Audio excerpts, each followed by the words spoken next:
জীবন এক খেলাঘর, কেউ জানে না কাকে কখন ডাকা হবে বোর্ডে। তুমি তৈরি তো কৌশিক? ভিডিও শেষ। ঘরে নেমে আসে নিস্তব্ধতা। কৌশিক চুপ, তার গলা শুকিয়ে গেছে। সে আমার নাম জানে, আমি আমি কিছুই করিনি, তবু সে আমায় খেলার অংশ করে ফেলেছে। অন্বেষা চোখ বড় করে তাকিয়ে বলল, তাহলে তুমি আগে থেকেই তার নজরে ছিলে?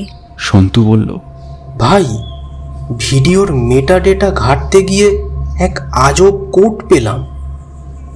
তারপর সে স্ক্রিনে দেখালো L#409 TRIADSH4। অন্বেষা বলল, শায়দ, মানে কি ওই মানচিত্রের ত্রিভুজ? SH4, শিয়ালদা 4 নম্বর প্ল্যাটফর্ম।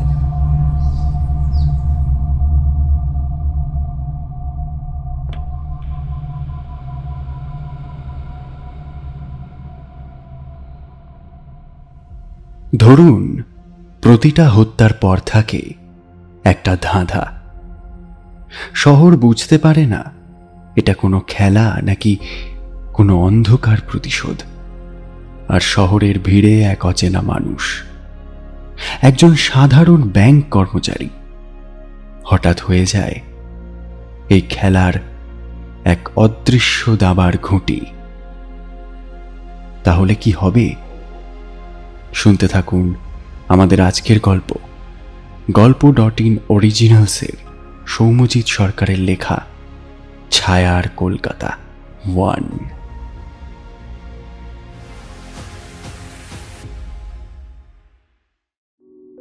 কলকাতার রাতগুলো বড়ই অদ্ভুত। দিনের ব্যস্ততা কেটে গেলে শহরের শরীরে একটা ক্লান্তির আচ্ছাদন পড়ে। তবুও কিছু কিছু গলিতে, কিছু কিছু আলো আঁধারিতে অচেনা কিছু নড়াচড়া করে। কৌশিক বসু বছর 36-এর এক সাধারণ ব্যাংক অফিসার। ঠিক যেমনটা আপনি ভাবেন তেমনই। দুপুরে অফিস, সন্ধ্যায় বাসা, মাঝে মাঝে বউয়ের সাথে টিভি দেখা, ছুটির দিনে বই পড়া। এমন একজন মানুষ যার জীবনে সবচেয়ে বড় উত্তেজনা ছিল ক্রেডিট কার্ডের বিল জমা দেওয়া। কিন্তু আজকের রাতটা ছিল একটু অদ্ভুত। রবিবার রাত 11টা। কৌশিক শিয়ালদা থেকে বাড়ি ফিরছিল। সেদিন তার স্ত্রী ময়ূরী বাপের বাড়ি গিয়েছে, আর তাই সে একটু দেরি করেই ফিরছিল। হাতে একটা পুরনো পেপার ব্যাগ, ভেতরে বই, বিভূতিভূষণ বন্দ্যোপাধ্যায়ের আরণ্যক। গলি ঘুরে যখন সে তার বাড়ির দিকে আসছিল, সে হঠাৎ একটা শব্দ শুনতে পেল। এক ঝলকে মনে হলো কিছু একটা ভারী যেন পড়েছে, কিংবা কোনো জানালা থেকে কেউ যেন কিছু ছুঁড়ে ফেলেছে। কিন্তু এই নির্জন রাস্তায় কে এমন করল? সে পা থামিয়ে শুনল, কিন্তু আর কোনো আওয়াজ পেল না। বিড়াল বিড়াল বিড়াল মনে হয়, মনে মনে ভাবল সে। কিন্তু 3 কদম এগোতেই এক পা হঠাৎ পিছলে গেল। পলকহীন চোখে এসে দেখল পায়ের কাছে কিছু একটা পড়ে আছে, কুয়াশায় ঢাকা, কিন্তু ভিজে কাপড়ের গন্ধটা পরিষ্কার। কৌতূহলবশত কৌশিক তার মোবাইলের টর্চটা জ্বালল, আর টর্চ জ্বালতেই তার বুকের ভেতরটা কেঁপে উঠল। একজোড়া চোখ তার দিকে তাকিয়ে আছে। না, জীবন্ত চোখ নয়, একটা মৃতদেহ। তার চোখ খোলা, মাথা পাশ ফিরিয়ে পড়ে আছে, আর বুকে একটা কাগজ গোঁজা। রক্তে ভিজে যাওয়া সেই কাগজে মোটা হাতে লেখা, পরবর্তী তুমি। কৌশিক হিম হয়ে গেল। তার পরবর্তী সিদ্ধান্ত ছিল তার জীবনের গতিপথ ঘুরিয়ে দেওয়ার মতো। সে পুলিশ ডাকেনি, দৌড়ে পালিয়ে গিয়েছিল। কৌশিকের বুকের ভেতরে যেন হাতুড়ি পড়ছিল। ছুটতে ছুটতে তার শ্বাস বন্ধ হওয়ার উপক্রম। ঘাড়ের রগ ঠান্ডা হয়ে গেছে, ঘেমে গেছে পুরো শরীর, অথচ বাতাস ঠান্ডা। তার মাথায় একটাই প্রশ্ন ঘুরছিল, আমি কেন? আমি তো কাউকে চিনি না। তবুও কাগজে লেখা ছিল স্পষ্ট, পরবর্তী তুমি। সে দৌড়ে নিজের ফ্ল্যাটে ঢুকে দরজা বন্ধ করে দিল। দরজার লক ভালো করে লাগিয়ে যতটা সম্ভব নিজেকে গুটিয়ে রাখল সে। আলোর সুইচে হাত দিল না, যেন অন্ধকারে নিজেকে লুকিয়ে রাখতে চায়।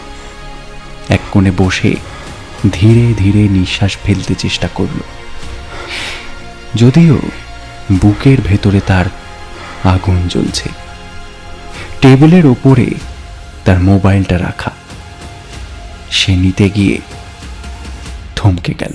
না, পুলিশ নয়, এখন নয়। তার মাথায় তখন এক অদ্ভুত চিন্তা ঘুরছে। যদি পুলিশ মনে করে আমি খুনি। রাতে একা রাস্তায় ঘটনাস্থল থেকে পালিয়ে এসেছে, এসব প্রমাণ তো তার বিরুদ্ধেই যাবে। আর একটা চিন্তা তাকে আরো আতঙ্কিত করল। যদি সত্যি সত্যি তাকে কেউ খুঁজে থাকে, হয়তো তাকে পরবর্তী বানানো হচ্ছে, হয়তো সে ইতিমধ্যেই খেলায় জড়িয়ে গেছে। সকালবেলায় শহর কলকাতা আবার তার চেনা রূপে ফিরেছে। খবরের কাগজে ফুটবল, রাজনীতি আর পুজোর বাকি কদিনের হিসেব, কিন্তু একটা খবর সব পাতায় ছড়িয়ে। দক্ষিণ কলকাতায় রাতে উদ্ধার এক অজ্ঞাত পরিচয় ব্যক্তির মৃতদেহ। প্রতিটি হত্যার সাথে মিল খুঁজছে পুলিশ। হ্যাঁ, এটা ছিল তৃতীয় খুন। গত এক মাসে কলকাতার 3 প্রান্ত থেকে 3টে লাশ উদ্ধার হয়েছে। প্রত্যেকটা হত্যাকাণ্ডে শরীরে কোনো আঘাতের চিহ্ন নেই, শুধু চোখ খোলা, বুকের ওপর হাতে লেখা একটাই বার্তা, পরবর্তী তুমি। প্রথমে পুলিশ ভেবেছিল মানসিক রোগী, তারপর ভাবল গ্যাংওয়ার, কিন্তু এখন গোয়েন্দা বিভাগের ধারণা এই শহরে কেউ কোনো খেলা খেলছে। ধীরে ধীরে, ঠান্ডা মাথায় কৌশিক সেই কাগজ পড়ে চুপ করে বসে রইল। চোখ তার স্থির হয়ে গেছে, কিন্তু মাথায় চলছে একটাই কথা, এই খেলায় আমি কেন? গত সপ্তাহে অফিসে একটা অদ্ভুত ঘটনা ঘটেছিল। একজন অচেনা ব্যক্তি ব্যাংকে ঢুকে সরাসরি কৌশিকের ডেস্কে গিয়ে দাঁড়ায়। কোনো ফর্ম না, অ্যাকাউন্ট না, সরাসরি একটা লাল খাম এগিয়ে দেয়। তোমার নাম কি কৌশিক? কৌশিক অবাক হয়ে হ্যাঁ বলার আগেই লোকটা আবার বলে, খুলো না, ঠিক সময় আসবে তখন খুলো। তারপর লোকটা হেঁটে বেরিয়ে যায়। সেই খাম সে একবার খুলতেও চেয়েছিল, কিন্তু শেষে ড্রয়ারে রেখে দিয়েছিল। এখন সেই খামের কথা মনে পড়তেই সে তৎক্ষণাৎ ড্রয়ার খুলল। খামটা এখনো ঠিক একইভাবে রাখা। সে ধীরে ধীরে খামটা খুলল। ভেতরে একটা ছবি, রাস্তায় পড়ে থাকা একটা দেহ, চোখ খোলা, ঠিক যেমন গত রাতে সে দেখেছিল। আর তার নিচে লেখা, খেলা শুরু হয়েছে, তুমি এখন পেছনে ফিরতে পারবে না। এই ঘটনার বেশ কয়েকদিন কেটে গিয়েছে, কিন্তু কৌশিক যেন থেমে আছে। রাতে ঘুম আসে না, দরজা লক করে এক কোণে বসে থাকে সে। বাইরের শব্দেও বুক ধড়ফড় করে ওঠে। অফিসে যায় ঠিকই, কিন্তু এক নাগাড়ে সে ভুল করে। তবুও একটা জিনিস ধীরে ধীরে পরিষ্কার হচ্ছে, কেউ যেন তাকে ফলো করছে। ঘরে ঢুকলে জানলার কাছে কারোর যেন ছায়া পড়ে।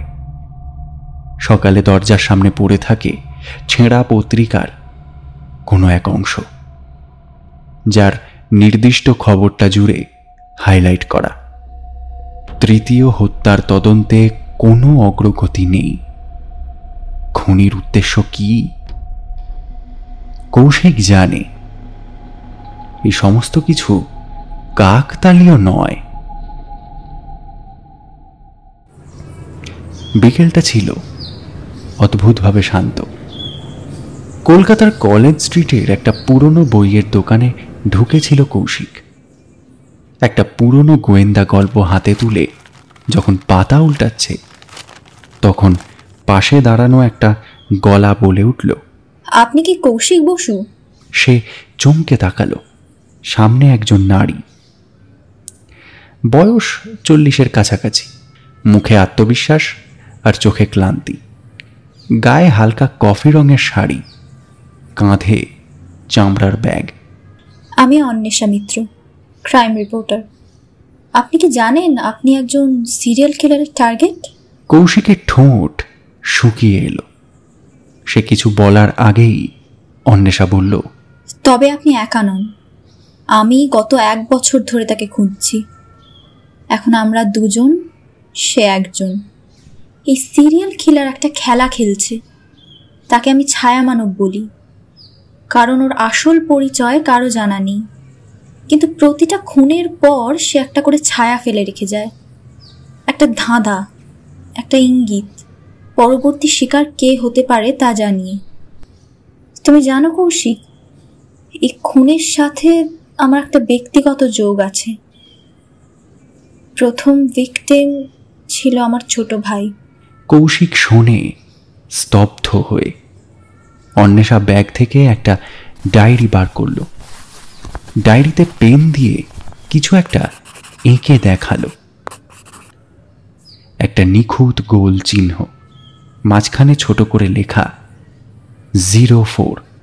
এই চিহ্নটা প্রত্যেক খুনের জায়গায় পাওয়া গেছে, কিন্তু গত খুনে এটার পরিবর্তে কিছু লেখা ছিল, পরবর্তী তুমি, আর সেটা শুধু তোমাকেই পাঠানো হয়েছে। কৌশিক ধীরে ধীরে বলতে শুরু করলো তার দেখা খুনের ঘটনা, লাল খাম, অচেনা লোক আর খুনের ছবি। অন্বেষা শোনে গভীর মনোযোগে। তুমি জানো, এই খেলার নিয়মে একটা মিল আছে। যার কাছে খুনের বার্তা যায় সেও একসময় সন্দেহভাজন হয়ে ওঠে। এখন পুলিশ যদি খোঁজ পায় তুমি ঘটনাস্থলে ছিলে, তারা তোমাকেই দোষারোপ করতে পারে। তাহলে? কৌশিক প্রশ্ন করল, তার চোখে আতঙ্ক। আমাদের আগেই তাকে খুঁজে বের করতে হবে। এই খেলা বন্ধ করার একটাই উপায়, দাবার ছক উল্টে দেওয়া। রাতে অন্বেষা কৌশিককে একটা পুরনো কেস ফাইল দেয়। তাতে খুন হওয়া ব্যক্তিদের বিস্তারিত বিবরণ, প্রতিটি খুনের তারিখ, অবস্থান আর বার্তা। কৌশিক সব পৃষ্ঠার মাঝে একটা অদ্ভুত মিল খুঁজে পায়। 3টি খুনের জায়গা কলকাতার মানচিত্রে বসালে তারা একটা ত্রিভুজ তৈরি করে, আর সেই ত্রিভুজের ঠিক মাঝখানে আছে শিয়ালদা স্টেশন। কলকাতার রাত যেন আজ আরো চুপ। শব্দ নেই, শুধু পেছনে আছে সেই অনুভব, যেন কেউ তাকিয়ে আছে। অন্বেষা আর কৌশিক দুজনে আজ বেরিয়েছে শিয়ালদা স্টেশনের পাশের এক পরিত্যক্ত গুদাম ঘরে। পুরনো তদন্তপত্র অনুযায়ী ওখানেই একসময় পুলিশ কিছু একটা অদ্ভুত জিনিস জব্দ করেছিল। খুন হওয়া দ্বিতীয় ভিকটিমের মোবাইল, যার ভেতর ছিল একটা এনক্রিপ্টেড ভিডিও। অন্বেষা জানত এটা খোলা সম্ভব নয়, তাই সে মোবাইল তার নিজের কাছে রেখে দেয় পুলিশের অগোচরে। পুরনো টুলবক্স থেকে মোবাইলটা বার করল অন্বেষা। মোবাইলটা অন করলে তাতে কেবল একটাই ফাইল আছে, ফাইল 04, প্লেব্যাক লকড। কৌশিক বলল, আমার এক বন্ধুর হ্যাকিংয়ের অভিজ্ঞতা আছে, আমরা কি ওর সাহায্য নিতে পারি? অন্বেষা একটু দ্বিধা করে, তারপর বলে, এবার আর গোপন রাখা যাবে না। খুনির মুখ দেখতে হলে এটা খুলতেই হবে। দুপুরের দিকে তারা হাজির হয় সন্তুদের বাড়িতে। কৌশিকের কলেজের এক বন্ধু, এখন সাইবার কনসালটেন্ট। সন্তু কফির কাপ হাতে বসে পড়ে কাজ করতে। আধ ঘন্টার মধ্যেই ফাইল খুলে যায়। তার পর্দায় ফুটে ওঠে ঝাঁঝরা ভিডিও, সাদা কালো অস্পষ্ট দৃশ্য। একটা ঘর, চারিদিকে ফাঁকা, মাঝখানে বসে আছে একজন, মুখ আংশিক মুখোশে ঢাকা। সামনের চেয়ারে বাঁধা একটা লোক, চোখ খোলা, নিঃসার। তার গলা থেকে ধীরে ধীরে রক্ত চুইয়ে পড়ছে। তারপর সেই মুখোশধারী ক্যামেরার দিকে তাকিয়ে বলে, জীবন এক খেলা ঘর, কেউ জানে না কাকে কখন ডাকা হবে বোর্ডে। তুমি তৈরি তো কৌশিক? ভিডিও শেষ। ঘরে নেমে আসে নিস্তব্ধতা। কৌশিক চুপ, তার গলা শুকিয়ে গেছে। সে আমার নাম জানে, আমি আমি কিছুই করিনি, তবু সে আমায় খেলার অংশ করে ফেলেছে। অন্বেষা চোখ বড় করে তাকিয়ে বলল, তাহলে তুমি আগে থেকেই তার নজরে ছিলে? সন্তু বলল, ভাই, ভিডিওর মেটাডেটা ঘাঁটতে গিয়ে এক আজব কোড পেলাম। তারপর সে স্ক্রিনে দেখালো L#409 TRIADSH4। অন্বেষা বলল, ট্রায়াড মানে কি ওই মানচিত্রের ত্রিভুজ? SH4, শিয়ালদা 4 নম্বর প্ল্যাটফর্ম। পরদিন ভোরে তারা পৌঁছে যায় শিয়ালদার 4 নম্বর প্ল্যাটফর্মে। এখনও ভিড় কম, আলো আধারিতে ল্যাম্পপোস্টগুলো ম্লান। প্ল্যাটফর্মের এক কোণে পুরনো বিজ্ঞাপনের পেছনে কৌশিক খেয়াল করে একটা আঁকা চিহ্ন, সেই একই গোল চিহ্ন যার মাঝখানে এইবার লেখা 05। অন্বেষা তাড়াতাড়ি ছবি তোলে। তারা বুঝে যায় পরবর্তী খুন আর একজনের, কিন্তু এটা শেষ নয়। এইবার খুনি ইঙ্গিত দিয়ে গেছে সে সামনে আছে, সে দেখছে, আর তার খেলার সময় কমে আসছে। অন্বেষা যোগাযোগ করল একজন অবসরপ্রাপ্ত পুলিশ অফিসারের সঙ্গে, ডিসি অরুণাভ দত্ত। এই ব্যক্তি 10 বছর আগের সৌমিত্র বণিক কেসের তদন্তকারী ছিলেন। রবিবার বিকেলে তারা গিয়ে পৌঁছল দক্ষিণ কলকাতার যোধপুর পার্কে দত্তবাবুর ছোট ফ্ল্যাটে। দেওয়ালে সারি সারি ফাইল, পুরনো কেসের কাটিং আর শোক জাগানো নিঃসঙ্গতা। দত্তবাবু চোখ সরু করে বললেন, অন্বেষা মিত্র, আমি তোমার লেখাগুলো পড়েছি। তুমি সত্যিই জানার জন্য খোঁজ করো, খেলার জন্য নয়। তিনি ধীরে ধীরে পিছনের তাক থেকে বের করলেন একটা ফোল্ডার। এটা সেই চিঠি। চিঠিটা কাঁচা বাংলায় লেখা, হস্তাক্ষর এলোমেলো। সেখানে এক ভয়াবহ বার্তা লুকিয়ে। আমি যা করছি তার দায় আমার, কিন্তু আমার সব শেষ হয়নি। আমি কেবল খেলোয়াড় 1 ছিলাম। যখন আমি থাকবো না, খেলোয়াড় 2 বোর্ডে নামবে। খেলা কিন্তু থামবে না, শুধু খেলোয়াড় বদলাবে। অন্বেষা এক ঝলকে পড়ে উঠে দাঁড়ালো। খেলোয়াড় 2? তাহলে এখন যে এসব করছে সে সৌমিত্রের উত্তরসূরি? কৌশিকের গলা শুকিয়ে এলো, তার চোখে একটা চিত্র ভেসে উঠেছে। একটা খেলা যেখানে প্রতিটা খুন শুধু একটা লেভেল, আর খেলার নিয়ম ঠিক করা হয়েছে বহু আগে। চিঠির শেষে লেখা একটা লাইন, সে আসবে যখন শহর ঘুমোবে। সে আসবে, সে থাকবে ছায়ায়, মুখ ঢাকা, চোখ খোলা। অন্বেষা হালকা কাঁপা গলায় বলল, আমরা যাকে ছায়া মানব বলি সে হয়তো খেলোয়াড় 2। কিন্তু প্রশ্ন দাঁড়ায়, এই খেলোয়াড় 2 কে? এটা কি সৌমিত্রের কোনো ঘনিষ্ঠ, কোনো ছাত্র, নাকি কেবল একজন বিকৃত মস্তিষ্কের ব্যক্তি যে পুরনো ইতিহাসকে বেছে নিয়েছে তার খেলার ভিত্তি হিসেবে? চিঠির এক কোণে অসম্পূর্ণ নাম লেখা, আর কে? অন্বেষা বলল, এই নাম খুনির হতে পারে অথবা শিকারের। নাম যদি রোহন কর্মকার হয়? তুমি চেনো? কৌশিক মাথা নিচু করে বলল, আমার ব্যাংকে গত মাসে একটা অদ্ভুত লোন অ্যাপ্লিকেশন এসেছিল এই নামে। ঠিকানা ছিল ভুল, কেওয়াইসি নথি ছিল সন্দেহজনক। আমি সেটা রিজেক্ট করেছিলাম। তাহলে এটা হতে পারে, কারণ তুমি টার্গেট হয়েছিলে। কলকাতার শহর যতই আলোয় ঝলমল করুক, এর বুকের নিচে এমন কিছু জায়গা আছে যেখানে সময় থেমে গেছে কিংবা অদৃশ্য হয়ে গেছে।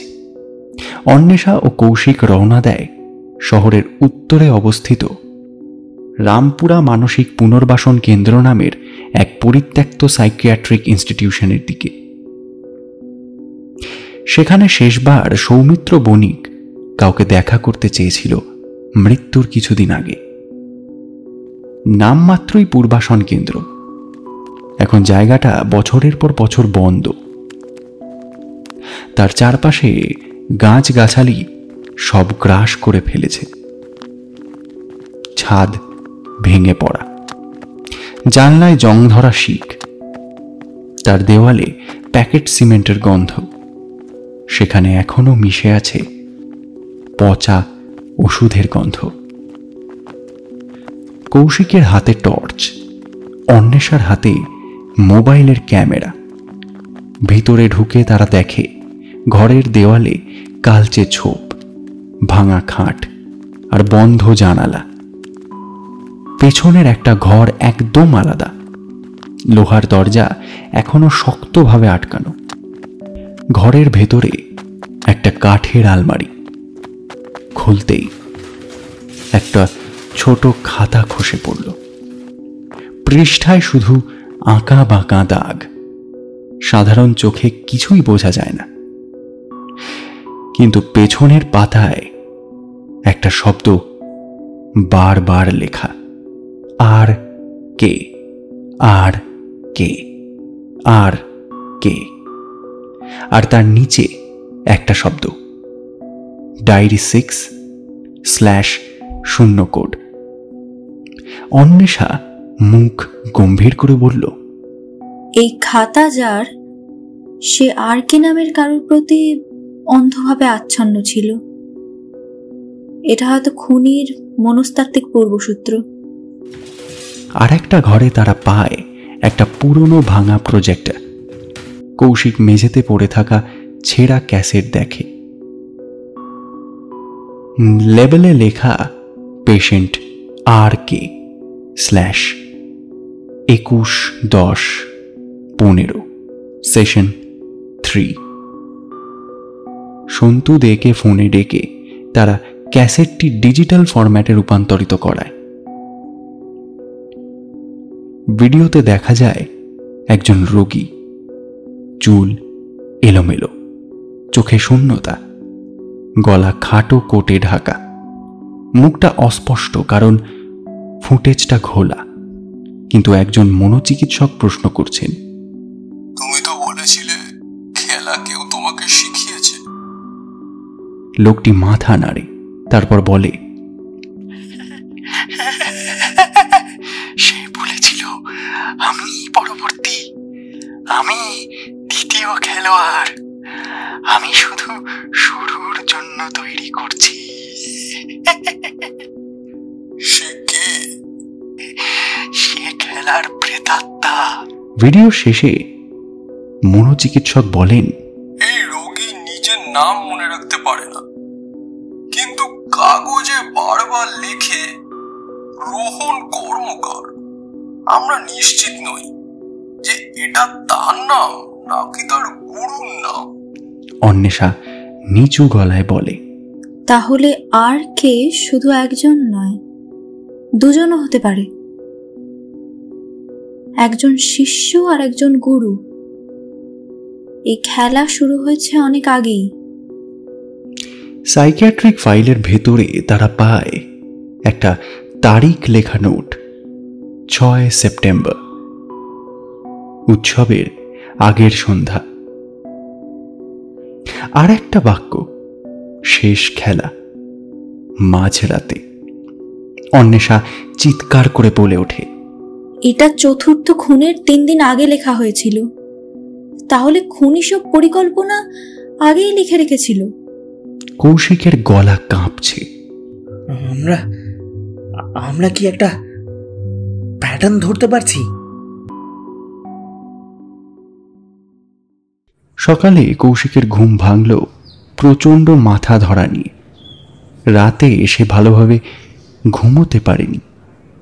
বারবার ভাবতে হচ্ছিল, আমি একজন শিকার নাকি ভবিষ্যতের দায়।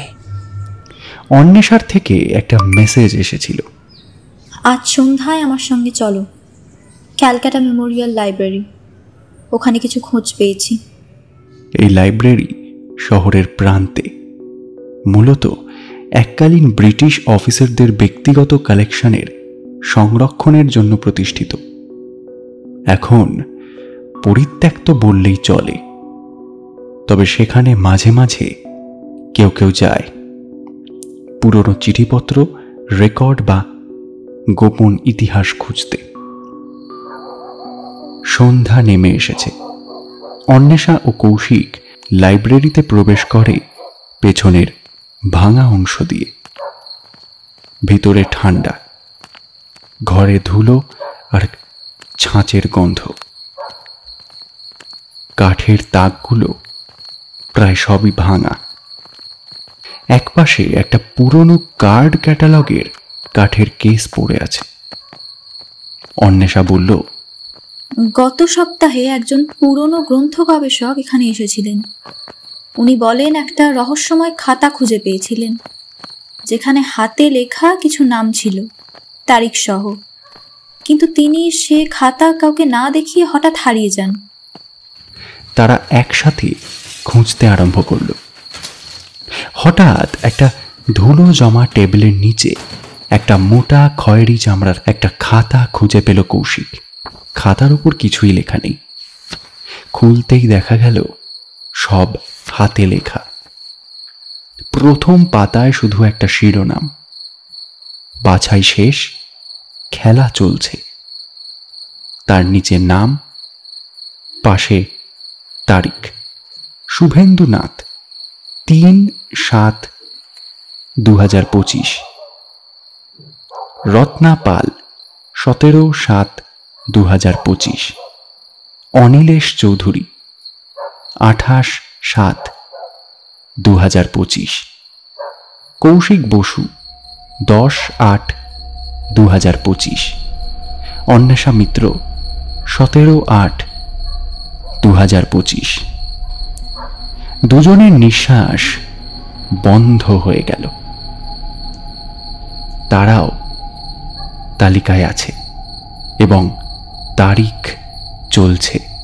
কৌশিক ভয়ে জমে গেল। ও ও ও ও আমার আগেই ঠিক করে রেখেছে। অন্বেষার মুখেও ভয়, কিন্তু সে নিজেকে কিছুটা সামলে বলল, না, তারিখ এখনো আসেনি, মানে আমাদের হাতে সময় আছে। আর খাতা বলছে বাছাই শেষ। তাহলে এটা এই সিরিজের শেষ 5 জন। এর মানে আমরা যদি আজই কিছু করি তাহলে খেলাটাই ভাঙতে পারি। তারা খাতার ভেতরের শেষ পাতায় একটা কাগজ আটকানো পেল। ছোট হাতে আঁকা এক স্কেচ, একটা গির্জার ছবি, পাশে একটা টাওয়ার ঘড়ি, নিচে লেখা শেষ অধ্যায়, রাত 12টা, ঘন্টা বাজলে তুমি থামবে, নয়তো তুমি খেলোয়াড় 3। অন্বেষা কাঁপা কাঁপা গলায় বলল, এটা হয়তো খুনের ফিনালে। আমরা যদি 10 তারিখের আগেই ওকে ধরতে না পারি, কৌশিক, হয় তুমি মরবে, না হলে তোমাকে খেলার পরবর্তী রূপে রূপান্তর করবে। তারা সিদ্ধান্ত নেয় 10 তারিখের আগেই তাদের খুনিকে সামনে আনতেই হবে। তার জন্য চায় এক ঝুঁকিপূর্ণ ফাঁদ। কৌশিক ফিসফিস করে বলে, আমার নাম খুনির খাতায়। যদি আমি মৃতের মতো আচরণ করি? অন্বেষার চোখে জ্বলে ওঠে এক ছায়াচ্ছন্ন ভাবনা। তুমি নিজেকেই মৃত প্রমাণ দাও, আর আমরা ওকে টেনে বের করি শেষ বোর্ডে, 1 চাল আগে। কৌশিক অফিসিয়ালি নিখোঁজ হয়ে যায়। সে শেষবার তার ফ্ল্যাট থেকে বের হয়, তারপর তাকে আর কেউ দেখেনি। অন্বেষা জানিয়েছিল পুলিশকে, কিন্তু তারা তাকে গুরুত্ব দেয়নি, কারণ কৌশিকের অতীত নেই এবং কোনো সংকেত নেই যে সে বিপদে।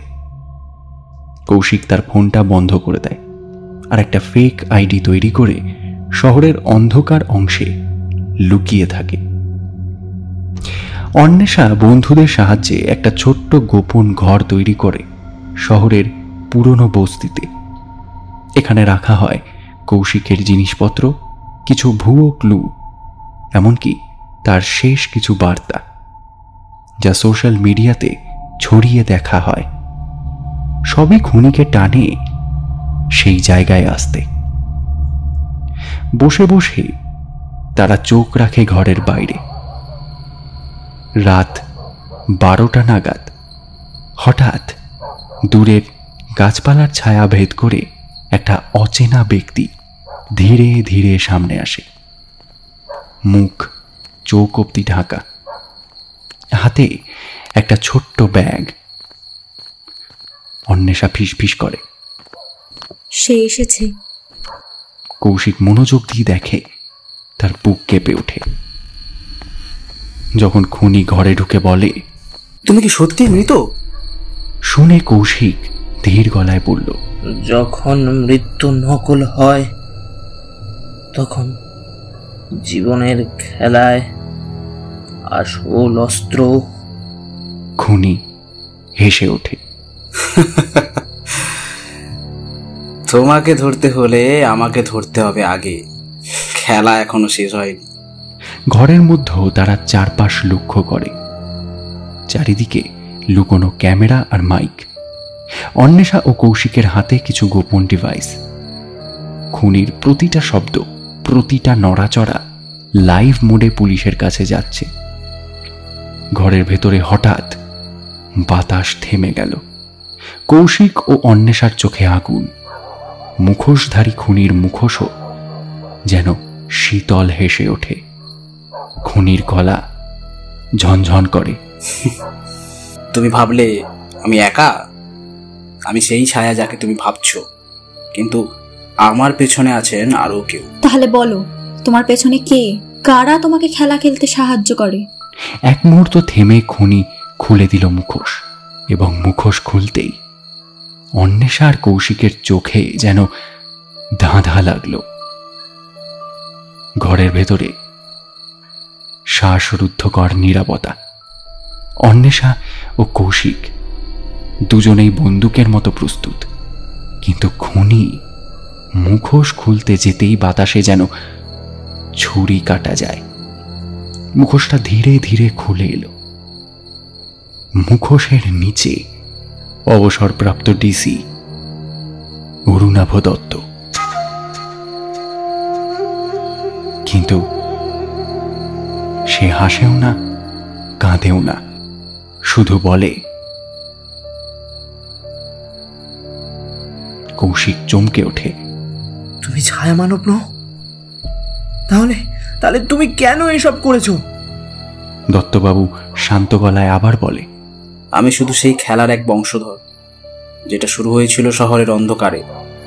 আমি চেয়েছিলাম এটাকে থামাতে, কিন্তু ধীরে ধীরে আমি নিজেই তার অংশ হয়ে গেলাম। হঠাৎই ঘরের লাইট নিভে যায়।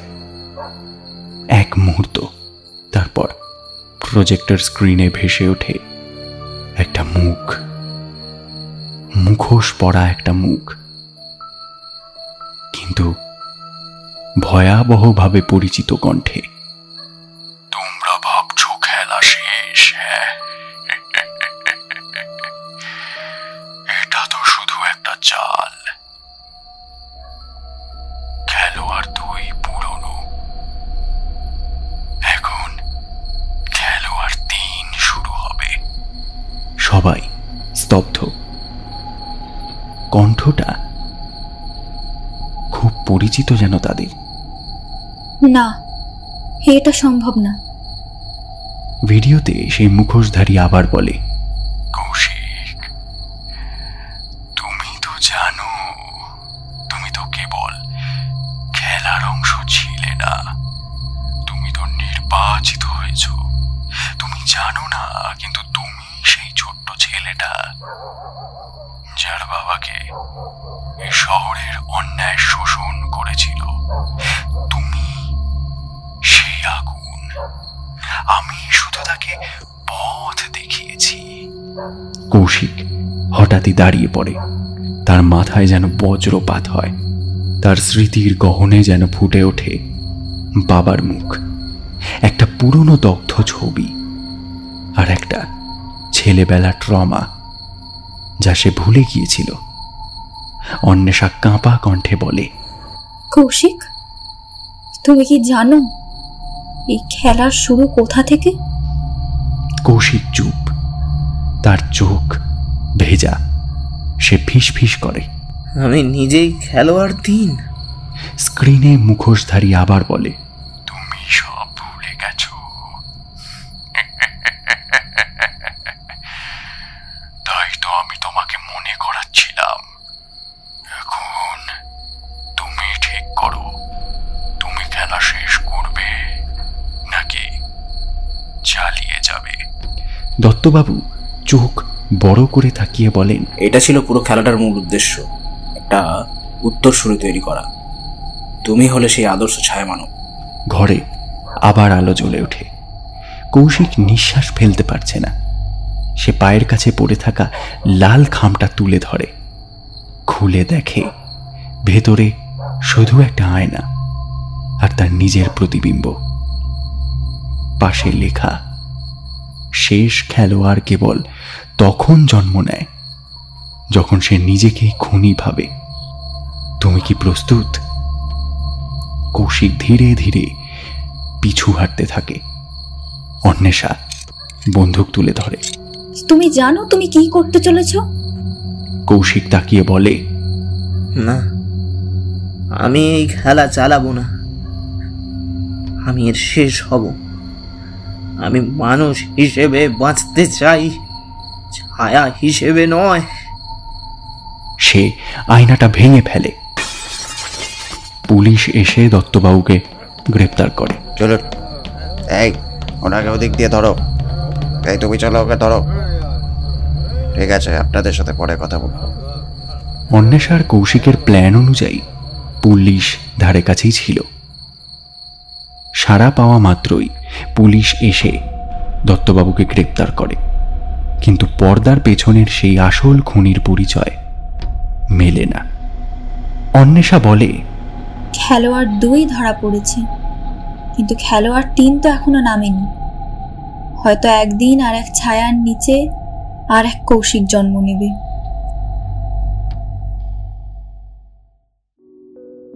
কৌশিক বসুর চোখ অদ্ভুত এক নীরবতার মাঝে হারিয়ে যাচ্ছিল। বাড়ির ছোট্ট ঘর, যেখানে একসময় সে শান্তির আশ্রয় পেত, এখন যেন বিষণ্ণতার আবরণে ঢেকে গেছে। জানলা দিয়ে আসা মৃদু বাতাস কাগজের পাতা উড়িয়ে নিয়ে যাচ্ছিল, আর আয়নার সামনে দাঁড়িয়ে সে নিজের প্রতিবিম্বের দিকে তাকালো। সেই পরিচিত মুখটা যেন বলছিল, তুমি শুধু খেলা শুরু করছো না, তুমি এখন সেই খেলোয়াড়। তার মনটা কেমন যেন কেঁপে উঠল। সে জানত এই খেলা থেকে আর ফিরে যাওয়ার পথ নেই। একটা সময় ছিল যখন তার জীবন শান্ত, নিস্তব্ধ এবং সহজ ছিল। ব্যাংকের চাকরি, অফিস, ঘরের রুটিন আর মাঝে মাঝে বই পড়া, সেই স্বপ্ন ছিল পরিষ্কার। কিন্তু এখন সবটাই অন্ধকার, ছায়া মানবের জাল পেঁচিয়ে ধরা একটা ভয়ঙ্কর খেলা। তার মন যখন ঝাঁকুনি খায়, তখন সে স্মৃতির এক কোলাহল দেখতে পায়। অন্বেষা মিত্রের ছবি, তার চোখের সামনে আসা ক্ষণস্থায়ী ঝলক। অন্বেষার ছোট ভাই শুভেন্দু, যে সেই প্রথম খেলোয়াড় হয়েছিল, যাকে ছায়া মানবের হাত থেকে বাঁচানো যায়নি। অন্বেষার স্মৃতি তার মনের গহীনে ছাপ ফেলে যায়। একটা পুরনো ফ্রেমের ভেতর ছোট ভাই শুভেন্দুর ছবি। চেহারায় ছিল নির্ভয় হাসি, চোখে স্বপ্নের দীপ্তি। শুভেন্দু মেধাবী ছেলেটি কলকাতার নাম দেশ জুড়ে ছড়ানোর স্বপ্ন দেখত, কিন্তু সেই স্বপ্নের মাঝেই সে হারিয়ে গেল, নিখোঁজ হয়ে গেল অজানা এক অন্ধকারের মুখে। অন্বেষার কণ্ঠ ফিস ফিস করে ওঠে। শুভেন্দু, কেন তুমি এই খেলা খেলতে গিয়েছিলে? শুভেন্দু সেদিন অফিস থেকে বাড়ি ফিরছিল। হঠাৎ একটা অচেনা গাড়ি ধাক্কা দিয়ে থামিয়ে দেয় তাকে। দুইজন কাঁধে কালো চামড়ার জ্যাকেট পরা লোক দ্রুত এগিয়ে এসে চারপাশে ঘিরে ধরে তাকে। শুভেন্দু বুঝতে পারে সে কোনো সাধারণ বিপদে পড়েনি, এটা একটা পরিকল্পিত ফাঁদ। সে লড়াই করতে চায়, কিন্তু তাড়াতাড়ি নিঃশব্দে চোখের সামনে অন্ধকার নেমে আসে। সে মোবাইলে একটা ছবি পাঠায়, কৌশিক বসুর অফিসের ছবি, যেখানে লাল খামের নিদর্শন ছিল স্পষ্ট। সেই রাতেই শুভেন্দু নিখোঁজ হয়। পরবর্তীতে তার লাশ পাওয়া যায়, যার পকেটে ছিল একটা ছোট কাগজে লেখা বার্তা, পরবর্তী তুমি। অন্বেষা জানে এই খেলা কেবল খুন নয়, এটা একটা অদ্ভুত মনের খেলা, যেখানে কেউ বাধ্য হয়ে খেলোয়াড় হয় আর কেউ হয় শিকার। কৌশিক বসু এখন এই দ্বন্দ্বের মধ্যেই রয়েছে। সে কি স্বেচ্ছায় এই খেলায় অংশ নিয়েছে, নাকি বাধ্য হয়ে তাকে করতে হচ্ছে? শহরের আকাশ তখনও গাঢ় ধূসর। রাস্তার বাতিগুলো মাঝে মাঝে ঝিমঝিম করে নিভে যাচ্ছে। কলকাতার পুরনো গলিপথগুলো যেন আজকের রাতেও কোনো গোপন কথা ফিস ফিস করছে, যার সুর শুধু কৌশিক আর অন্বেষার কানে পৌঁছাতে চায়। কৌশিক বসু দাঁড়িয়েছিল একটা পুরনো নষ্টপ্রায় বাড়ির সামনে। অন্বেষার সঙ্গেই সে তখন এক অদ্ভুত জায়গায় এসেছিল, যেটা পুলিশের রিপোর্টে কখনো গুরুত্ব পায়নি, কিন্তু ছায়া মানবের খুনের জায়গার পাশাপাশি কিছু তথ্য এখানে পাওয়া যায় বলে জানা গেছে। তুমি কি বিশ্বাস করো এখানেই ছায়া মানবের খেলা শুরু? অন্বেষা চোখ সরিয়ে কৌশিককে দেখল। আমি জানি না। কৌশিক মুখে অজানা এক উদ্বেগ নিয়ে বলল, তবে এই গোপন সূত্রগুলো মিস করলে আমরা সামনে যেতে পারবো না। বাড়ির দরজা অর্ধবন্ধ ছিল। ভেতর থেকে পুরনো কাঠের মড়মড়ে শব্দ আসছিল, যেন কোনো প্রাচীন আত্মার নিঃশ্বাস। তারা দুজনে ধীরে ধীরে ভেতরে ঢুকল। দীর্ঘ সময় পর কৌশিক এক গোপন ঘরের দরজা পেল, যেখানে আড়ম্বরের কোনো ছাপ না, বরং একটা কাঁচের বাক্সে রাখা ছিল কিছু পুরনো কাগজপত্র ও অদ্ভুত কিছু যন্ত্রাংশ। অন্বেষা কাগজগুলো উল্টে পাল্টে দেখতে লাগলো।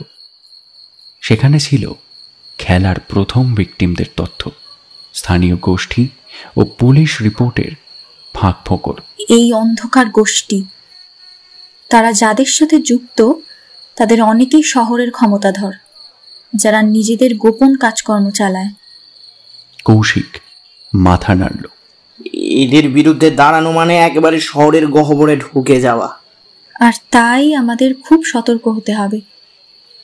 এই শহরের গোপন গল্পগুলো খুঁজে বের করা আমার ছোটবেলার স্বপ্ন ছিল না, কিন্তু এখন আমার ভাইয়ের হত্যাকাণ্ডের একটা বড় অংশ এখানে লুকিয়ে আছে। কিছুক্ষণ চুপ করে থেকে কৌশিক বলল, শুভেন্দুর মৃত্যুর আগের দিন তার পাঠানো ছবি আর লাল খামের রহস্য এখনো বোঝা যায়নি। আমরা যদি সেই সূত্র খুঁজে পাই, তবে ছায়া মানবের আসল উদ্দেশ্য আমরা বুঝতে পারবো। পুরনো বাড়ির সেই গোপন ঘরে পড়ে থাকা কাগজগুলোর মাঝে চোখ বুলিয়ে অন্বেষা হঠাৎ একটা নথি পেল। তার হাত কাঁপছিল। পুলিশের সেই রিপোর্ট যা কখনোই সম্পূর্ণভাবে প্রকাশ পায়নি। দেখো কৌশিক, অন্বেষা কাগজে আঙুল দিয়ে দেখালো, এখানে একাধিক হত্যাকাণ্ডের সময় ও স্থান মেলেনি। বিশেষ করে শুভেন্দুর হত্যার রিপোর্টে স্বাভাবিক তদন্তের চেয়ে অনেক গোপনীয়তা রেখেছে পুলিশ। কৌশিক চোখ সরিয়ে বলল, তুমি মানে বলতে চাও কারো সাহায্য নিয়ে এই তথ্যগুলো চাপা দেওয়া হয়েছে? হ্যাঁ, এবং সেটা হয়তো শহরের অন্ধকার সংগঠন।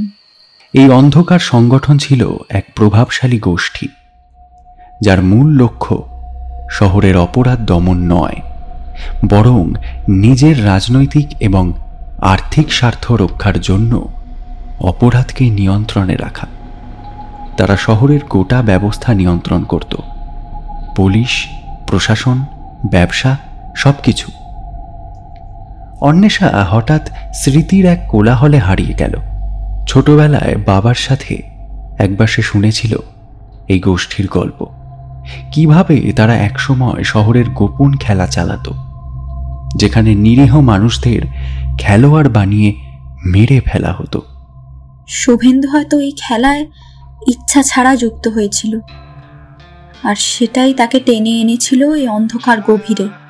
তাদের সামনে তখন বিশাল এক ধাঁধা পড়ে আছে।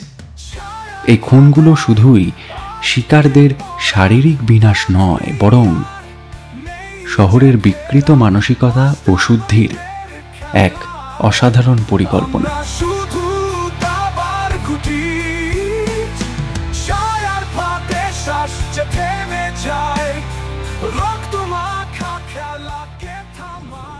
পরের দিন সকালে কৌশিক আর অন্বেষা শহরের পুরনো গলিপথে এক অন্ধকার ভাঙার পথে বেরিয়ে পড়ল। সেখানে তারা একটা গোপন ক্যাফে পেল, যা শহরের অনেক নামকরা অন্ধকার সংগঠনের সদস্যদের গোপন মিটিংয়ের জায়গা। কৌশিক মোবাইলে একটা ছবির সাহায্যে ক্যাফের মালিককে চিনিয়ে দিল। একটু কথাবার্তার পর মালিক ভয়ে ভয়ে কিছু তথ্য ফিসফিস করল। শহরে নতুন একজন খেলোয়াড় আসছে, যাকে খেলোয়াড় 3 বলে ডাকা হয়। তাকে অবশ্যই আটকাতে হবে। অন্বেষা বিস্ময় প্রকাশ করল। খেলোয়াড় 3? তার আগে তো দুজনেই মারা গেছে। হ্যাঁ, ঠিক তাই। আর সেই 3 নম্বর খেলোয়াড় সম্ভবত তোমাদের মধ্যে একজন। এই কথাগুলো কৌশিকের মনে এক ভয়ঙ্কর দ্বন্দ্ব তৈরি করল। সে নিজেকে প্রশ্ন করল, আমি কি এই খেলা থেকে মুক্ত থাকতে পারবো, নাকি আমি নিজেই পরবর্তী শিকার? অন্বেষাও অজান্তেই সন্দেহের ছায়ায় পড়তে শুরু করল। কেন কৌশিক হঠাৎ এমন এক গোপন জায়গায় এসেছে? কেন তার অতীতের কিছু তথ্য লুকিয়ে থাকে? তাদের মধ্যকার বিশ্বাস ও সন্দেহের জোরালো খেলা শুরু হলো। দিনের আলো থাকতে থাকতে কৌশিক আর অন্বেষা শহরের একটা পরিত্যক্ত কারখানায় পৌঁছালো। এখানে ছায়ামানব তাদের জন্য এক নতুন ধাঁধা রেখে গিয়েছিল। এক পুরনো সাদা বোর্ডে লেখা ছিল, শহর যেন নিজের ভেতর থেকে পরিষ্কার হয়, যেখানে মিথ্যা ও অন্যায়ের খেলা বন্ধ হয়। খেলোয়াড়েরা সবাই একদিন মরে, কিন্তু শহর থেকে অপরাধ যায় না। এই বাক্যগুলো কৌশিক ও অন্বেষার মধ্যে আতঙ্ক আর সন্দেহ বাড়িয়ে দিল। তারা বুঝল, এই খুনির উদ্দেশ্য শুধুই মানুষকে মেরে ফেলা নয়, বরং শহরের বিকৃত নীতিমালা ও অন্যায়ের বিরুদ্ধে এক ধরনের বিকৃত শুদ্ধিকরণ। খেলাটা এক ধরনের মানসিক পরীক্ষার মতো, যেখানে শহরের কিছু মানুষকে পরীক্ষা করা হচ্ছে, যারা সত্যিকারের অপরাধী বা গোপন ষড়যন্ত্রকারীদের পাশে দাঁড়ায়। কিছুদিনের ভেতরই একটা বিশেষ সূত্রে জানতে পারা যায়, ডিসি অরুণাভ দত্ত, যিনি আসলে মাস্টার মাইন্ড নন, তবে খুনিদের গেম প্ল্যানের একটা গুরুত্বপূর্ণ অংশীদার। তাহলে মাস্টার মাইন্ড কে বা কারা? অবসরপ্রাপ্ত ডিসি অরুণাভ দত্ত এখন একা বসেছিলেন তার পুরনো অফিসে। সারা জীবন সার্ভিস করেছেন পুলিশ বিভাগে, কিন্তু আজকের দিনে তার নাম যেন তিল তিল করে মুছে গেছে। অরুণাভের মনে তখন তীব্র দ্বন্দ্ব কাজ করছিল। একদিকে তিনি বিশ্বাস করতেন আইন ও সুবিচারের পথ, অন্যদিকে তার কাছে ছিল এক গোপন তথ্য, যা যদি প্রকাশ পায় পুরো শহরে পুলিশের বিশ্বাসঘাতকতা ফাঁস হয়ে যাবে। শেষবারের ঘটনার পর অরুণাভ দত্তকে পুলিশ গ্রেফতার করেছিল, কিন্তু সলিড কোনো রকম এভিডেন্স না পাওয়ায় তাকে ছেড়ে দেওয়া হয়। এছাড়াও তিনি অবসরপ্রাপ্ত অফিসার, তার কাছে এই সমস্ত ব্যাপার তুচ্ছ। ছেলেবেলা থেকে অরুণাভের জীবনে গোপন এক রহস্য কাজ করত। তার পরিবারের কেউ অন্ধকার সংগঠনের সাথে যুক্ত ছিল। সেই কারণে অনেক সময় সে নিজেই ফাঁস হতে চেয়েছিল, কিন্তু অন্যদিকে তার নৈতিকতা বাধা দিত। আমি কি শুধুই একটা গিয়ার ছিলাম, আর আজ কেন আমাকে শাস্তি পেতে হবে? সে নিজের সঙ্গে বারবার প্রশ্ন করত। অরুণাভ জানত সে খুনিদের গেম প্ল্যান সম্পর্কে কিছুটা জানে, কিন্তু মাস্টার মাইন্ড কে তা সে নিশ্চিত নয়। আবার তার জানা তথ্য প্রকাশ করলে তার নিজের জীবনও বিপদে পড়বে। শহরের এক বৃষ্টি ভেজা সন্ধ্যায় কৌশিক আর অন্বেষা পুরনো এক ক্যাফেতে বসে আলোচনা করছিল। কথাগুলো মাঝে মাঝে থেমে যেতে সন্দেহ আর অবিশ্বাস বাড়ে। অন্বেষা বলল, তুমি আমাকে সব সত্যি বলো না কৌশিক, তোমার কিছু কথা লুকিয়ে রাখছো তুমি। কৌশিক চোখ নামিয়ে বলল, অন্বেষা, আমি চাই না তুমি বিপদে পড়ো। আমি তোমাকে সব কিছু জানালে তুমি ভয় পাবে। আমি তো তোমার সঙ্গেই আছি কৌশিক। এই খেলা থেকে বের হওয়ার জন্য একসাথে লড়াই করব। অন্বেষার কণ্ঠে টান ছিল, কিন্তু কৌশিকের মনে তখন দ্বিধা ও ভয় জাগছিল। সে নিজেই সন্দেহ করছিল নিজের ওপর যে হয়তো সে খেলোয়াড় 3 হয়ে পড়েছে। তাদের হাতে পৌঁছালো একটা গোপন চিঠি।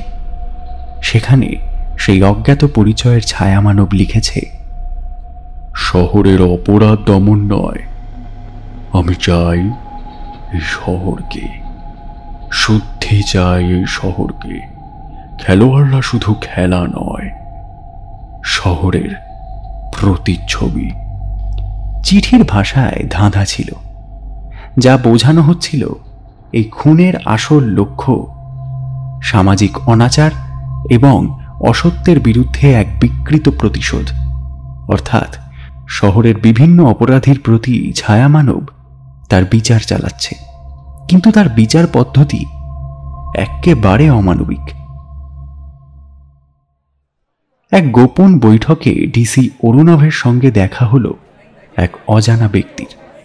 সে ছিল একজন প্রভাবশালী ব্যক্তি, যাকে ডক্টর সান বলে ডাকা হয়। ডক্টর সান ছিলেন একজন মাস্টারমাইন্ড, যিনি খেলা চালাচ্ছিলেন। সমাজের গভীরে থাকা কালো দাগ পরিষ্কার করার জন্য বিকৃত একটা পথ বেছে নিয়েছিলেন। ডক্টর সান বললেন, অরুণাভ, তুমি আমার সঙ্গে রয়েছ না? তবে খেলাটা তুমি শেষ করতে পারছো না কেন? অরুণাভের মুখে তখন এক ঘোর ছাপ। সে জানত এই লড়াই তার শেষ হবে, কিন্তু সত্যের পথে যেতে বাধ্য সে।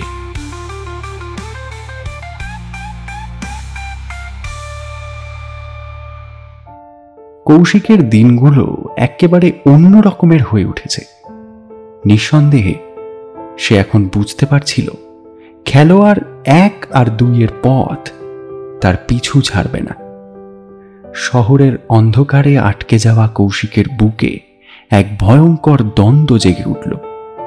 সে কি সত্যি খেলোয়াড় 3 হয়ে খেলা চালিয়ে যাবে, নাকি নিজেকে বাঁচাবে? একদিন রাতের অন্ধকারে নিজের ঘরের দরজা বন্ধ করে কৌশিক একা বসে ভাবছিল, আমি কি এই খেলা শেষ করতে পারবো, নাকি নাকি এটাই আমার ভাগ্য? তার হাতে ছিল ছায়া মানবের পরবর্তী ধাঁধার একটা টুকরো,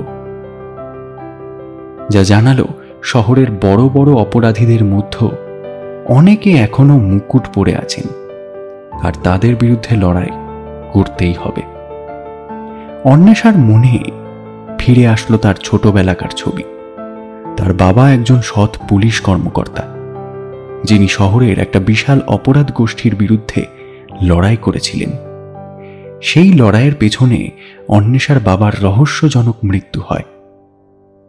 এবার অন্বেষা বুঝতে পারছিল তার ভাই শুভেন্দুর মতোই সে তার পরিবারের কামড়ে আটকে পড়েছে। আর এই খেলা শুধু তার নয়, তার পরিবারকেও টেনে এনেছে। তার মনে জেগে উঠল এক কঠিন সংকল্প। সে নিজের অতীতের ক্ষতগুলো জিততে চায় এবং শহরের সত্যকে সামনে নিয়ে আসতে চায়। ডিসি অরুণাভ দত্তের জীবনে ডক্টর সান ছিল একসময়ের ঘনিষ্ঠ বন্ধু। দুজনেই একসঙ্গে শহরের অপরাধ মোকাবেলায় একসঙ্গে কাজ করতেন। তবে ডক্টর সান ধীরে ধীরে অন্ধকার পথে পা বাড়ায়, আর অরুণাভের সঙ্গে তার পথ বিভক্ত হয়। ডক্টর সান এখন সমাজের অন্ধকার কোণে থাকা অপরাধ গোষ্ঠীকে নিয়ন্ত্রণ করে, আর খেলা চালিয়ে যাচ্ছে বিকৃত ন্যায় বিচারের নামে। অরুণাভর অবস্থা এখন কঠিন। সে জানে ডক্টর সানকে আটকানো দরকার, কিন্তু তাহলে তার নিজেকে স্বীকার করতে হবে অনেক কিছু। শহরের রাজনৈতিক মঞ্চে অন্ধকার গোষ্ঠী শক্তিশালী হয়ে উঠেছে। সবকিছু একে অপরের গোপন মঞ্চে খেলা চলছে, আর এই খেলার মূল লক্ষ্য সেই গোপনকে ফাঁস করা।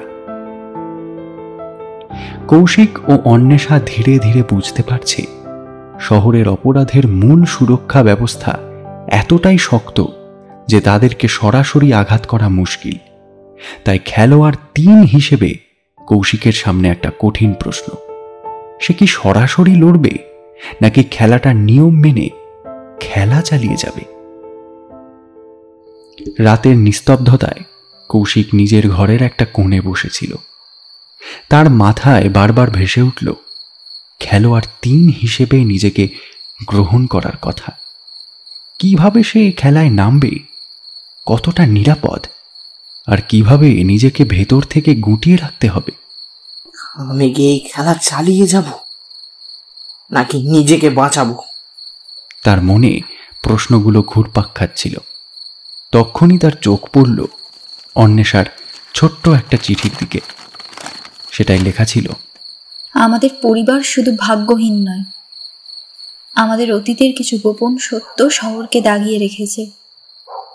বাবার মৃত্যু শুধু একটা দুর্ঘটনা নয়, আর শুভেন্দুর মৃত্যুও সম্ভবত তার ছায়ায় ঢেকে গেছে। এই চিঠি পড়ে কৌশিক বুঝতে পারল অন্বেষার পরিবারের সাথে এই খেলার সম্পর্ক গভীর। অতীতের আঘাতগুলো এখনো ঝলসে উঠছে। অপরদিকে ডিসি অরুণাভ দত্ত নিজের ঘরে একা বসে দীর্ঘ নিঃশ্বাস ফেলছেন।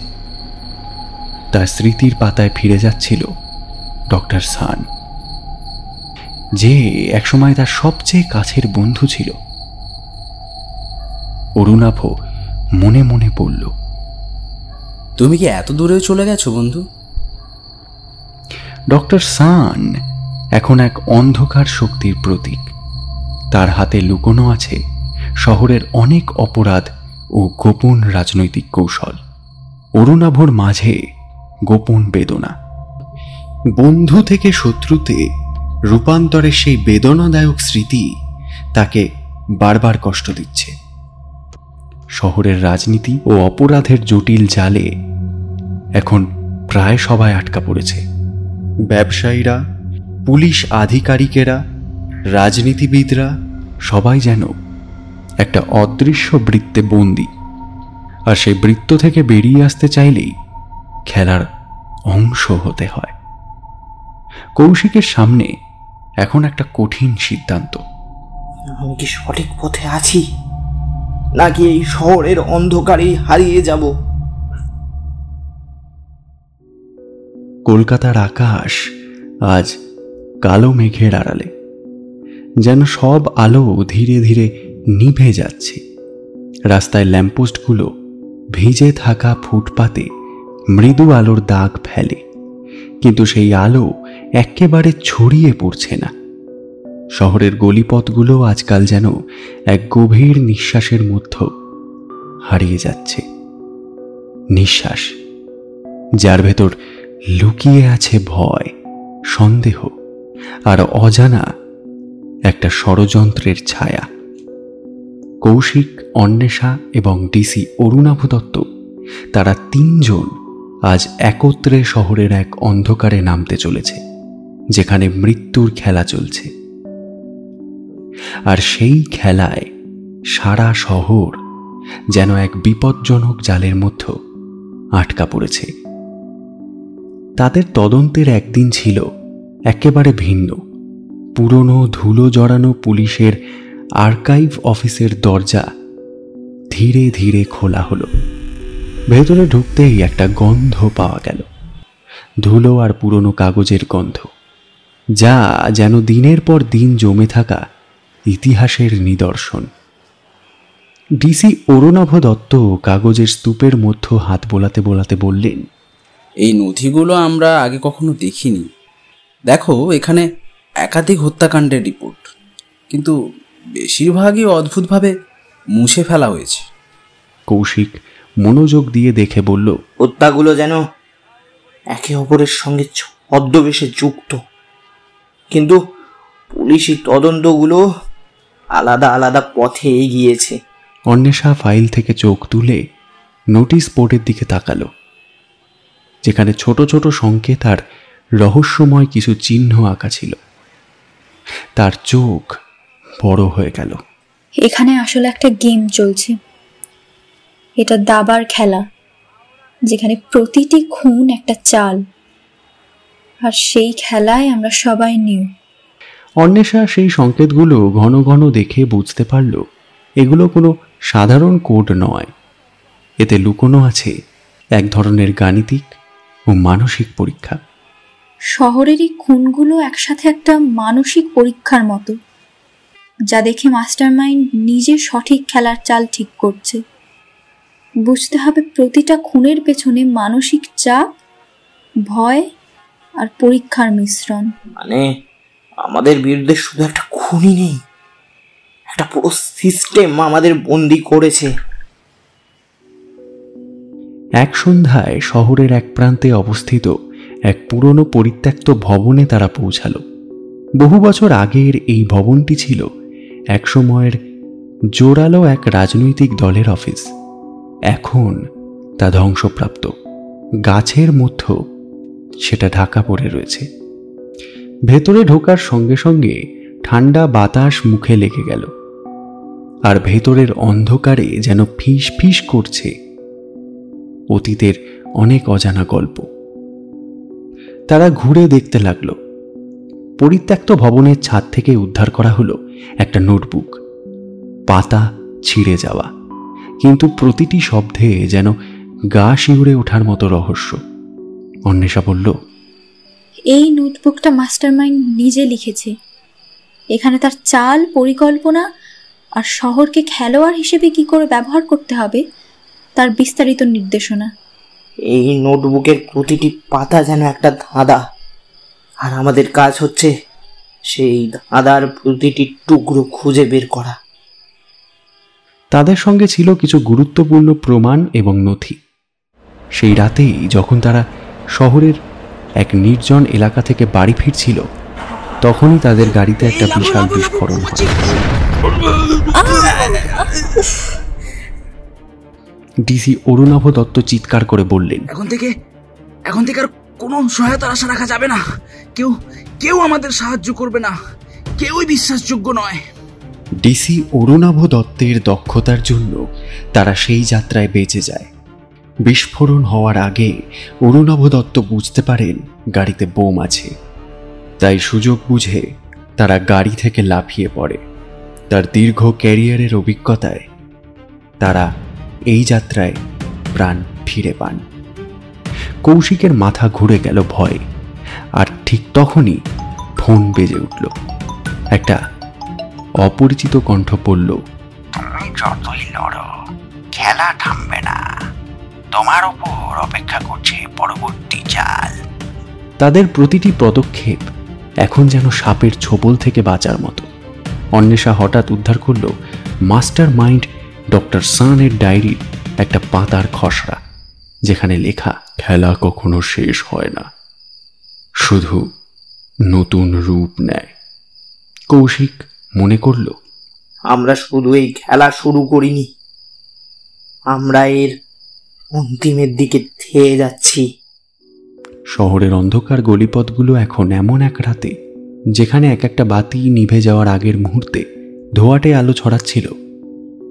কৌশিক, অন্বেষা আর ডিসি অরুণাভ এক গোপন সূত্র অনুসরণ করে এগিয়ে যাচ্ছিলেন। এই সূত্র তারা পেয়েছিল কিছুদিন আগে এক গোপন ফোন কল থেকে, যা এসেছিল অজানা এক ব্যক্তির কাছ থেকে। সে নিজেকে শুধু অজানা বন্ধু বলেছিল। ফোন কলের সতর্কবার্তা ছিল, আপনাদের পেছনে কেউ আছে, কিন্তু আসল খেলা শুরু হবে গলির অন্ধকারে, যেখানে বাতি জ্বলবে না, যেখানে দরজা অপেক্ষা করছে। কৌশিক প্রথমে সন্দেহ করেছিল, কিন্তু সময়ের সঙ্গে সঙ্গে তারা বুঝতে পারল যে এই অজানা বন্ধু আসলে মাস্টার মাইন্ডের নেটওয়ার্কের ভেতরে থাকা কেউ, যিনি হয়তো নিজেদের সুরক্ষার স্বার্থে তাদের হালকা করে হদিশ দিচ্ছে। তারা সেই ফোন কলের সংকেত বিশ্লেষণ করে একটা নির্দিষ্ট এলাকায় এসে পৌঁছালো। শহরের সবচেয়ে পুরনো গরিব এলাকায় এক নাজুক গলি। গলিটা ছোট, পুরনো ইটের দেওয়াল আর ভাঙা মাটির পথ। চারপাশে পড়ে থাকা থুতু আর ছেঁড়া কাপড়ের গন্ধে বাতাস ভারী। গলির শেষ প্রান্তে ছিল একটা অলিগলি, যেখানে আধুনিক শহরের নৈমিত্তিক শোরগোল কোনোভাবেই পৌঁছাত না। এই গলির একেবারে শেষ প্রান্তে দাঁড়িয়ে তাদের চোখ পড়ল একটা পুরনো মজবুত কিন্তু অলিক রকমের দরজায়।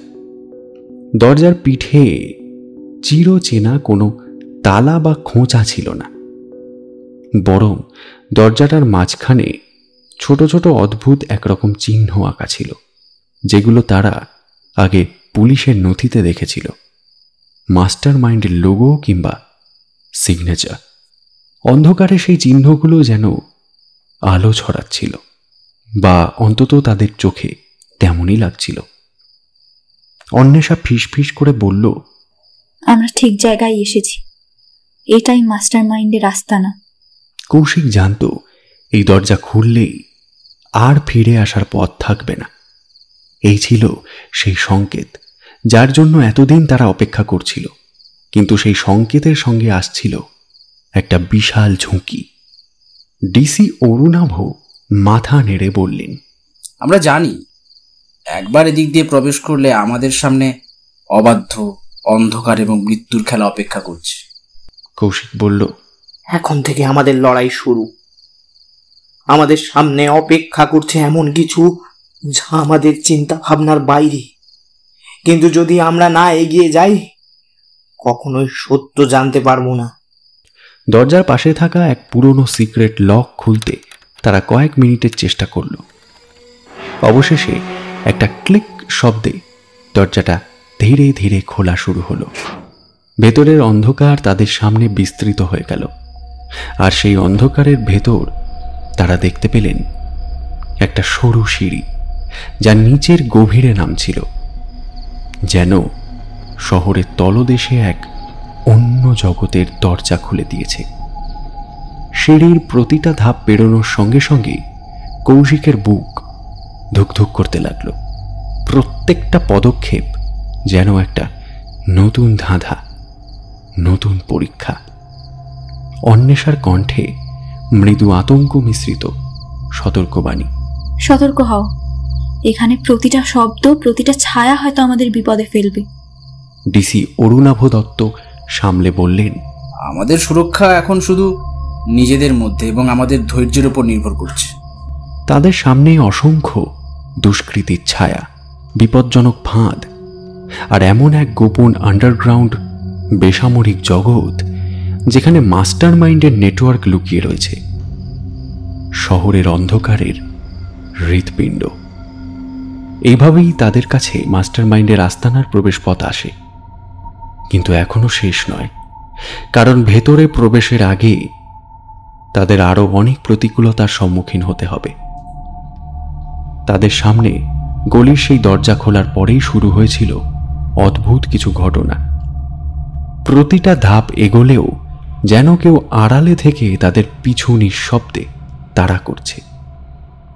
তারা পৌঁছেছিল একটা পুরনো, ভাঙা, ধ্বংসপ্রাপ্ত ভবনে, যা একসময় হয়তো শহরের কোনো গোপন রাজনৈতিক মঞ্চ ছিল। কিন্তু এখন সেই ভবনটা পরিণত হয়েছে নিঃসঙ্গ এক কুঠুরিতে। কৌশিক প্রথমবার মনে করল এই জায়গা যেন কিছুটা অসম্ভব। প্রতিটা কক্ষের কোণে অন্ধকার ঘেরা, প্রতিটা জানলা থেকে আসা বাতাস যেন ফিসফিস করে তাদের নাম ডাকে। তাদের পথ চলার মাঝে হঠাৎই একটা মোবাইল ফোন বাজতে শুরু করলো, যার স্ক্রিনে লেখা অজানা নাম্বার। অন্বেষা ফোন হাতে নিয়ে বলল, আমাদের হুঁশিয়ার করানো হচ্ছিল। এক মুহূর্তে বুঝলাম এই নেটওয়ার্কে কেউ আসল মাস্টার মাইন্ড নয়, বরং চতুর ছদ্মবেশ। কৌশিক ফোন ধরল। কে বলছে? একটা নরম কিন্তু তীক্ষ্ণ স্বর বলল, আমি তোমাদের ঠিকানাটা দিয়েছি। জানতাম তোমরা আসবে এমন জায়গায় যেখানে আমি চাই তোমরা থাকো। সেদিন মাস্টার মাইন্ড নিজেই তাদের কাছে ফোন করে তাদের ফাঁসিয়েছে। তোমরা এখন আমার বন্দী। কণ্ঠস্বর পাল্টে গেল, আরো শীতল হয়ে গেল। এই ঘরের চার দেওয়াল তোমাদের নতুন জগৎ। তোমার শেষ পরীক্ষা। আমি চাই তোমরা জানো কেন এই খেলা শুরু হয়েছিল। একটা আলো হঠাৎ জ্বলে ওঠে। গম্ভীর একটা কক্ষ, যেখানে তারা বন্দী ছিলেন। চারিদিকে পুরো পাথরের দেওয়াল আর ছোট্ট একটানা জানলা, যা সম্পূর্ণ বন্ধ ছিল। অরুণাভ জোরে চেঁচিয়ে বললেন, এটা কি ফাঁদ? আমরা নিজেই এই ফাঁদে ঢুকেছি।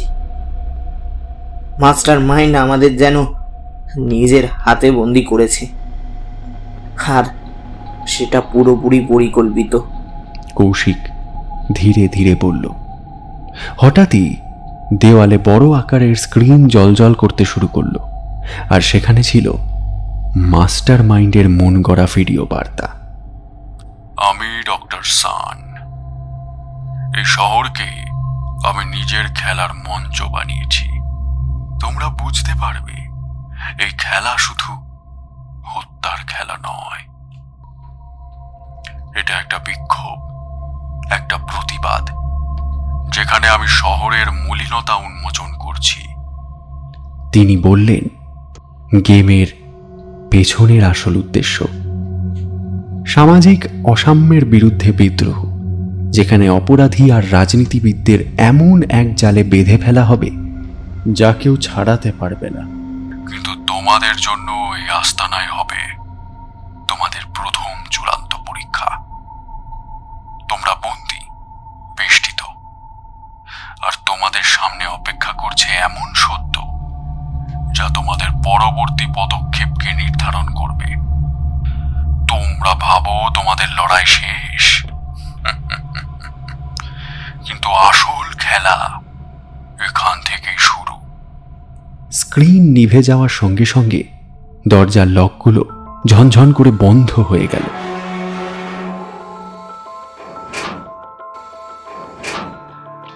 কৌশিক, অন্বেষা আর অরুণাভ একে অপরের দিকে তাকালো।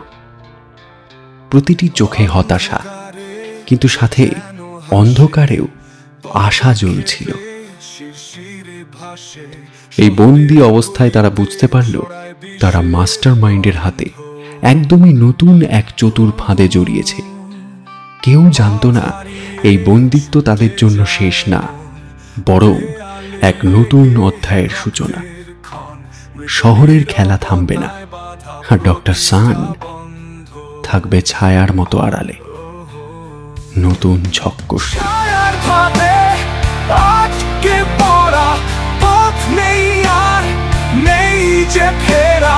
মাস্টার মাইন্ডের খেলায় আমরা শুধু দাবার গুটি, ছায়ার ফাঁদে শ্বাস যে থেমে যায়, রক্ত মাখা খেলাকে থামায়, শেষ নিঃশ্বাসে শোনা যায় কেউ ফিসফিসিয়ে বলে এটাই শেষ নয়।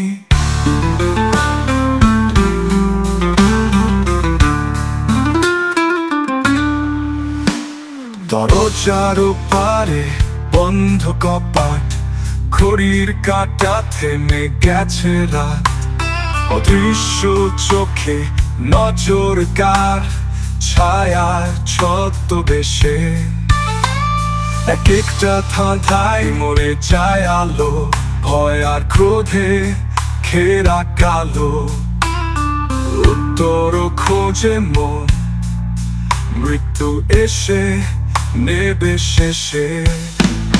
ছায়ার ফাঁদে আটকে পড়া, পথ নেই আর নেই যে ফেরার, মাস্টার মাইন্ডের খেলায় আমরা শুধু দাবার গুটি, ছায়ার ফাঁদে শ্বাস যে থেমে যায়, রক্ত মাখা খেলাকে থামায়, শেষ নিঃশ্বাসে শোনা যায় কেউ ফিসফিসিয়ে বলে এটাই শেষ নয়।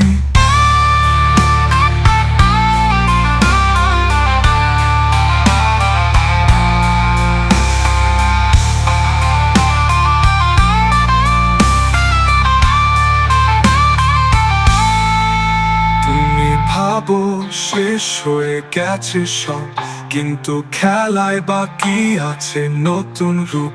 প্রতিটি চালেই আছে মৃত্যু আর প্রতিশোধ। ছায়ার ভিতর থেকে কেউ টানে সুতো, অন্ধকারের কাছে আমরা সবাই কেবল নামহীন মুখোশ। ছায়া ফাঁদে আটকে পড়া, পথ নেই আর নেই যে ফেরার।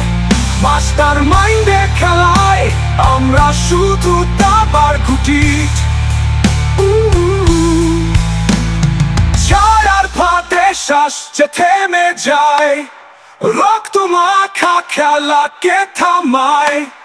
শেষ নিঃশ্বাসে শোনা যায়, এটাই শেষ নয়, খেলা চলবে।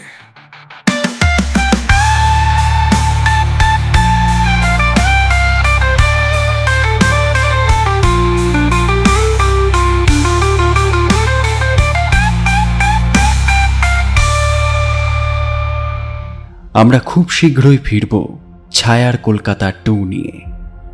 যদি আপনাদের এই পার্টটি ভালো লেগে থাকে অবশ্যই কমেন্টের মাধ্যমে জানাবেন আপনাদের প্রতিক্রিয়া এবং অপেক্ষা করবেন এর পরে কি হলো জানবার জন্য। ভালো থাকবেন, সুস্থ থাকবেন, ধন্যবাদ।